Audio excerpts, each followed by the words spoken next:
Are you awake yet?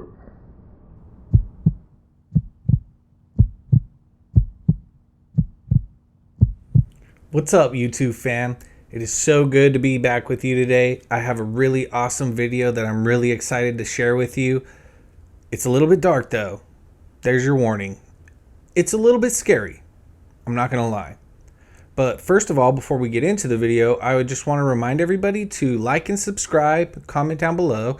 It's the best thing you can do for the channel. It feeds the YouTube algorithm. It gets our video pushed out to more people. And we need that. We need more subscribers. We need more likes. We need more comments. So if you agree with the content, if you like the message that we're trying to send, please don't forget to do that. Now, getting into the video. The first thing we're going to be talking about is parasitic divergence and humans versus inhumans. It's a complicated topic. It's a dark topic. But you know what? I'm right here with you. We're going to get through it together. The second thing we're going to talk about is just this little County Board of Supervisors meeting that happened in San Diego and the epic, legendary people that went there and destroyed the people that were sitting on that board. So it's a really awesome video. I'm really excited. Let's get into the content. So first of all, parasitic divergence. What is it? Well, I'm going to let the man who coined the term explain that to you. But I am going to tell you about the man a little bit at first. The man's name is Christopher Langan. He has an IQ of somewhere between 195 and 210. He's been dubbed the smartest man in America, and he could quite possibly be the smartest man in the world. I've read some of his writings. I've watched some of his videos. He's extremely intelligent. And sometimes he's hard to understand. So I'm not suggesting everybody go out and look him up. Even though I think you should, especially his YouTube channel, which is called CTMU Radio, because, the thing about, people like him with really high IQs, even me sometimes, is when we're speaking, we can do a better job of breaking things down for the layman or the common man. But when we're writing, we kind of tend to sound a lot more intellectual, use a lot of big words, and we don't make it difficult purposefully. It just happens. For most people, I would just suggest that you go look at his YouTube channel. With that being said, let's listen to what he says about parasitic divergence, and then me and you will talk about it a little bit. It's all about human destiny and how responsibility for human destiny is distributed. All right? If there's a tech singularity, if there's a human singularity, we all get to participate in the decision about our destiny and where it's going and how to realize it. All right? That distributes the whole thing over humanity as a whole, and no one gets left out. If we have a tech singularity, everything will be controlled by the people who own the technology. Those are mega corporations, okay, run by people who are not typically very nice or public-spirited people. They're highly acquisitive. Okay, they tend to be narcissistic, Machiavellian, sadistic sometimes. Basically, these are not all good people. I mean, there are exceptions. There's some people, that have a lot of money or are in charge of various kinds of technological enterprise that aren't totally bad people. But when you put too many of them together, they start getting the idea that they're elite and they should be in charge. And they start deciding that people are useless eaters. There are too many of them, and for the good of the planet, and really because they're a nuisance, we have to get rid of them. All right, this kind of talk has been going on for centuries. All right, a lot of people aren't aware of it, but the elite tend to form these ideations when left to their own devices. Okay, so if there is a technological singularity with them owning all of the technology, that technology will be used against the human species. It's almost certain. And that is called a parasitic divergence, where they become a parasitic subspecies of the human race, and the rest of us become their hosts. Wow. Pretty scary stuff, right? So let's unpack that a little bit. First of all, let's talk about what a singularity is. A singularity essentially is a single focus. He talks about a human singularity and a technological singularity. A human singularity, I would prefer to call it an individual singularity, but a human singularity means focus on the human. Focus on what makes the human happy. focus on the human's needs, so on and so forth. I prefer the term individual because what's going around right now is a lot of collectivism. And when you focus on a collectivism singularity, you can only make certain groups happy. You don't want to focus on just making one group happy like we're currently doing in our society. You want to focus on making everybody happy, which is why I'm a big proponent for the philosophy of the individual, individualism, individual rights, so on and so forth. Now, a tech singularity is actually what our society is becoming very rapidly. So if you look at the new infrastructure bill, right? Breathalyzers and biometric identifiers in cars, that's about control. They'll make it seem like it's good for you, but it's about control. Every time they come out with a new technology to control you, they're going to say it's for your own good. And you can even take a look at the VAXX. It's a new technology. You could go look at the VAERS database right now. You could see how many people it's injured. You could see how many people it's killed. And those numbers are underreported. But nobody cares. The people who are at the top controlling everything, they certainly don't care. They know what it's doing. They have you all believing in the new technology, right? There's a reason why they call it mRNA technology. They don't call it medicine. They call it technology. We're living in a society that's becoming increasingly more of a tech singularity than it is a human singularity. Let's talk about parasitic divergence itself a little bit. The elite. Did you know that this year a lot of them went up and met in Sun Valley, California at the Sun Valley Conference? They go to Davos. They go to Bilderberg. They go to the World Economic Forum. The billionaires, the politicians, and the celebrities, and the bureaucrats. They all go to these places, to these meetings, their retreats. They have an insane amount of security, and they go behind closed and locked doors and talk about how they're going to dictate to us what we're going to do with our lives, how they're going to shape society into what they want it to be. And here's the thing you need to understand. Living under benevolent people isn't the rule. It's the exception. Just look all throughout history and you'll see that living under bad people was way more common than living under someone who was truly benevolent, a truly benevolent leader. It just almost never happens. And you can't expect that the greediest, most corrupt people in our society are benevolent. You just cannot logically come to that conclusion anymore. I'm actually going to do another how to follow the money video on the food supply, so I'm not going to get into too much detail about this, but I want you to consider this. Look at the price of meat. Through the roof, right? It's because 4 meat packaging companies control over 80% of the meat that you see in your grocery stores, in your restaurants, etc. But it's only 4 companies, and at the top of those 4 companies is one person. Essentially, 4 people control all the meat that you eat. The only exceptions to that rule are the butcher and the carniceria, right? For my Hispanics. You know, and I don't know what you would call a Muslim butcher or a Jewish butcher, but those people too. When you go to Walmart, when you go to Kroger, when you go to Aldi, when you go wherever you go to get your meat, the chances of it coming from one of those 4 packaging companies is 99%. And they're the ones that are controlling the price of meat, okay? It's not the cattle ranchers. The cattle ranchers, they're getting the same price for meat that they were in 2019. It's the meat packaging companies. And here's the scary thing. Go to the cereal aisle. Go to the canned vegetable aisle. And just make a mental note of how many brands are on that shelf. And then it'll finally start to make sense. Because even when you look at different brands, right? Look at Oreo and Chips Ahoy. They're made by the same company. Pepsi and Doritos, same company. Lay's, same company, right? Those are all the same company. So essentially, there's a very small handful of people controlling all the food that we eat. And they do get together and talk to each other. And I'm telling you right now, The only thing that needs to happen to cause mass starvation in this country is for a small handful of companies to decide they're not going to package your food anymore. You underestimate the power of food packaging and processing. They don't.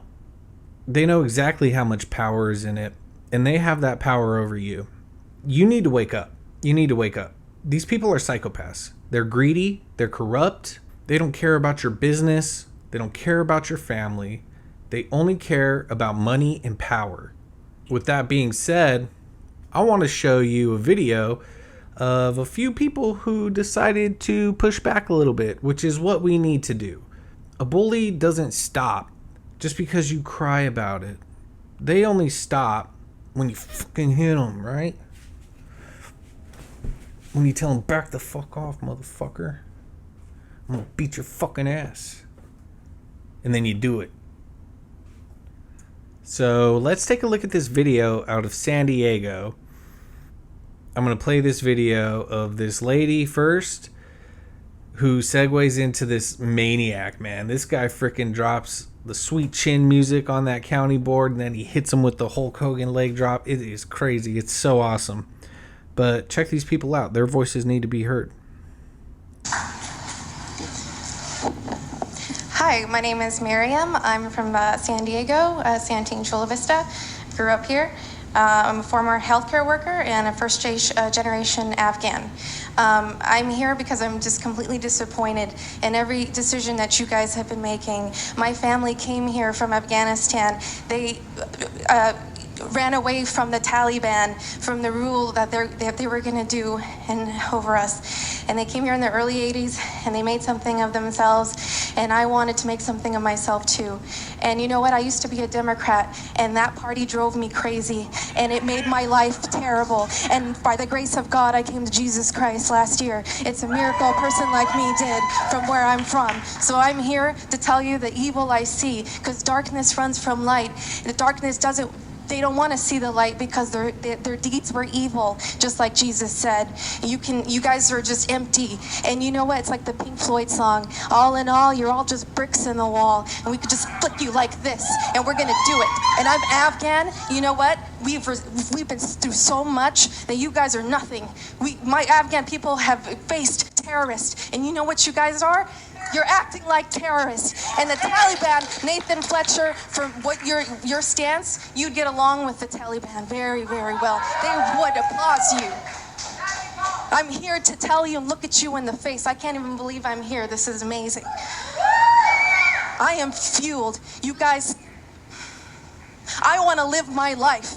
And you guys are taking that away from me, just like they've taken away from my people. And these are my people too. And I'm going to tell you, I'm a warrior, an Afghan warrior, and we're not going to back down, because we haven't backed down, and we're still not going to back down. And I'm going to get all my Middle Eastern people in San Diego to come up behind me, because they listen to me. They hear my words, and they listen to me. I can get them here and confront you. And guess what? We own a lot of liquor stores and marketplaces too. Thank you, ma'am. Thank you, ma'am. All right. Ma'am, your time is up. Thank you. Your time is up. Next speaker, please. And also, I hyperventilated twice in the hospital from wearing a mask. Nobody listened to me. My pulmonologist didn't listen to me either. It's just evil. They're evil and against the good. That's it. Conduct of the meeting. We're asking you to sit down.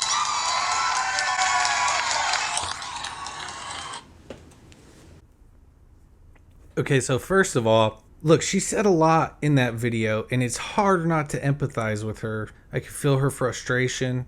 I completely understand where she's coming from logically. But the one thing I do want to touch on that she said that kind of, just went under the radar is when she said that she used to be a Democrat and that it made her miserable. Yeah, dude, that's what fucking being a Democrat does. That's the ideology, dude. It's a parasite. It's a parasite that feeds on your soul. The people who force the ideology onto people know that, but the people who are suffering from it don't know it. Why aren't any of them happy? How can an ideology be good if everyone that practices it is always miserable? If they always live in fear, if they're always angry, if they're always depressed, if they're always frustrated, how could that possibly be good for humanity? Tell me why people who practice different ideologies are happy. They're not depressed. They're nice. They're considerate. They're compassionate towards other human beings. They're logical. It's a terrible parasite, and it feeds on the fucking souls and minds of our kids. And then they carry that into adulthood. And then all they want to do is make the happy people as miserable as they are. And I'll tell you this right now. It's not their fault. It is their fault for being stupid and being fucking weak. But it's not their fault because we've fucking been being led by psychopaths and parasites for so long that these people can't even identify when they're being abused. Look, this is my thing, dude. I'm not fucking soft with my kids. I don't think you should be either. Because when you are, you're teaching them to be soft.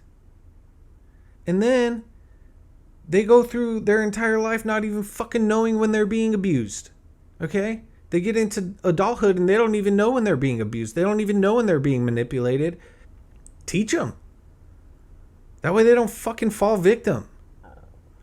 Anyways, these parasites, it's their ideology that they use to try to get the lower class to fight the middle class. That's all it is. These are elite, upper class people who spread this ideology. It's professors, it's the media, it's politicians, and it's corporations that spread this fucking ideology to try to get the lower class to attack the middle class because they don't want both classes getting together and attacking them. So they try to tell you it's about race. Oh, it's about race. Oh, the white people don't like the black people. Hey, white people, black people don't like you. Or it's about sex. Oh, men hate women, women hate men, blah, blah, blah. Or it's about whatever. Democrat or Republican even. These are the stupidest fucking things. It's not, dude. We are in a class war, and we outnumber them 1,000 to 1. 1,000 to 1. 10,000 to 1. We're an army. They're a fucking militia. They are nothing. But they've convinced half the population to fight against each other. They're the architects. You people gotta wake up. Skin color fucking don't mean shit when we're all gonna be slaves. Democrat, Republican doesn't mean shit.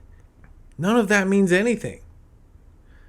Because when these assholes get full control, none of us who are middle class or lower class are going to stand a fucking chance. So unless you're super, super rich and you're fucking with these people, what the fuck are you doing? Shut your fucking mouth and focus on the fucking task at hand. We got to fucking stop these motherfuckers. Now let's look at the legend.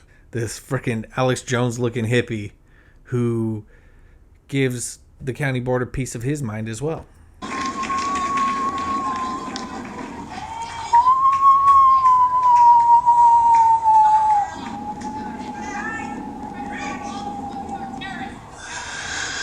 That's the wind. That's the wind of time. That's the wind of history. That's the wind blowing through your ancestors' bones, begging you to do the right thing. Sir, can you please state your That name is for the the audio wind record? that Sir. Matt Baker is calling upon from Ocean Beach.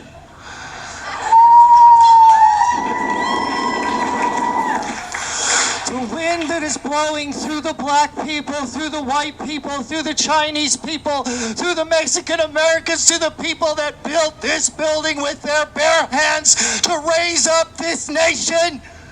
They are begging you, and they are blowing through your veins, and they should be putting a tingle up the spine of your back, and they should be begging you to do the right thing. You're about to open a pit of hell. You do not get a vaccine passport put on us. You know, as the population who's in control, you know that the people who are the politicians, once you get a power, you will never relinquish it. Do you think that the 4 feet of marble that holds you above high in this chamber will help you from the fate of humanity which you are unleashing? No! It won't! Your children and your children's children will be subjugated. They will be asked, how many vaccines have you had? Have you been a good little Nazi? Hail Fauci! Hail Fauci! Hail Fauci! Hail Fauci! There's been a lot of talk about the Nuremberg Code. Well, I brought you a copy. You are all in violation of Section 1. Yes, you, Dr. Wooten. You are in violation of the Nuremberg Code, which is international law. And the definition is... Thank you, sir. Your time has expired. The definition, we shall not be Sir, your time has coerced. All of this is Continuing the coercion. contact The is vaccine violating the passport orderly is conduct of coercion. proceedings. And the penalty Sir, for this is your violating the warning that Nuremberg you Code continue conduct is... violating the orientation of the meeting. Please take a seat. Please take a seat.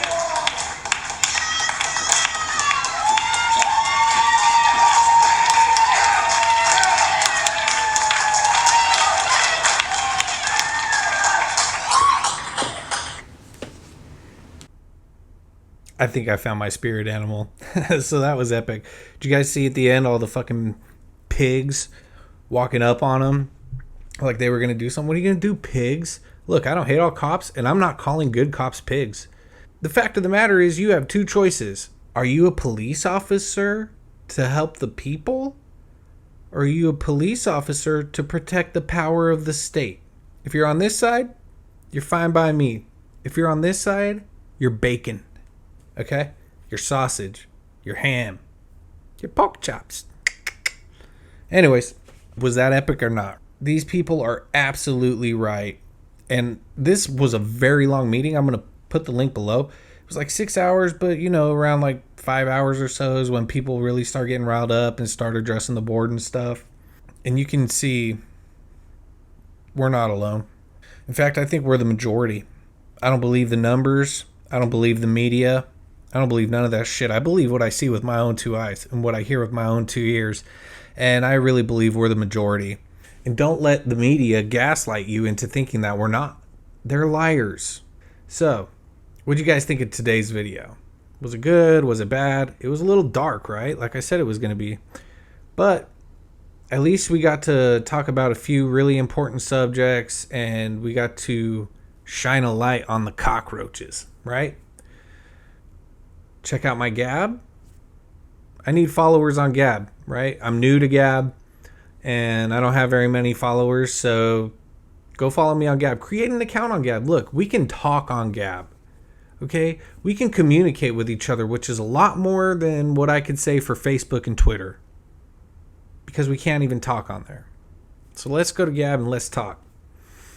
Listen to me, guys. The Rumble channel is called Reason With Me Too. I'm going to put a link, but if anything ever happens to this channel, you can find my show on Rumble just by searching Reason With Me, okay? And I will be posting content there if anything happens here. What else? The usual. Like, subscribe, comment. I do want to know what you guys think.